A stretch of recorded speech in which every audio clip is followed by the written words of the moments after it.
My husband and I, Eddie Saenz, have a business called Kingdom Jiu-Jitsu that started on a mission trip to use Jiu-Jitsu to build relationships, to ultimately share Christ. Some of you know my backstory. I was sexually assaulted and raped as a teenager, and I just carried so much fear. And I remember I was trying to process like all the trauma and just really wanted to break free. I wanted to walk in total freedom. And that's where I remember asking Eddie one night, I'm like, is there anything I could have done to prevent from being raped? And his response, this confidence he had, he just said, oh yeah, simple. And I'm like, really? Me, even though I'm only 5 feet, a little over 100 pounds, I could have done something to protect myself or even prevent it.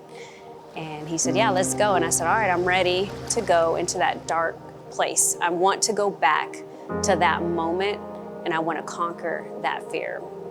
And so he said, you know what, babe? Anything goes. You could scratch me, you could punch me, eye gouge me, anything. Pretend it's not me. Go back to that place, and I'll walk you through it. And so that night, I did exactly that. I went into that dark place, and I remember Eddie walking me through it. And I don't remember what techniques we even did, but all I remember after I left that night, I got my power back. I gained something that had been taken from me years ago. And I just remember feeling so empowered. And like I said, it wasn't even then that I started training in Jiu-Jitsu yet. I think it was years later that I was like, you know what, I want to start training in Jiu-Jitsu, but I want my own class. I want it to be women only. And he said, yeah, we'll put it on the schedule the next week. And that's where the women's program started at Kingdom. I wanted to capture the everyday girl, because I believe that the lioness is within every one of us. It just has to be awakened. And all of you have what it takes to defend yourself. All of you have what it takes to say no to fear. All of you have what it takes to be empowered and to stand up for other people. We all have it. It just has to be awakened. If you're a woman like me, I mean, everywhere you go, you don't always have to go from 0 to 100. It might be a family member. It might be a boss that just crosses a boundary, and learning how to practically de-escalate and, if needed, to escalate a situation. And so I love to see the women practice those steps.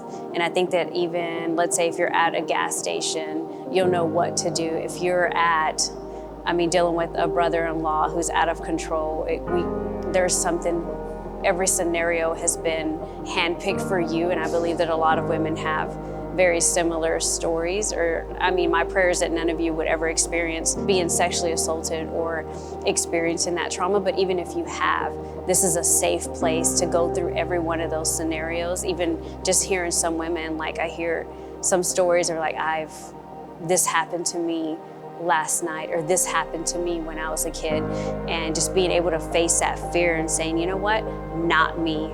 Or even if it happened to you, not me anymore. Every change starts with your mind. And so that's what we tackle, but also physically, you have what it takes to defend yourself.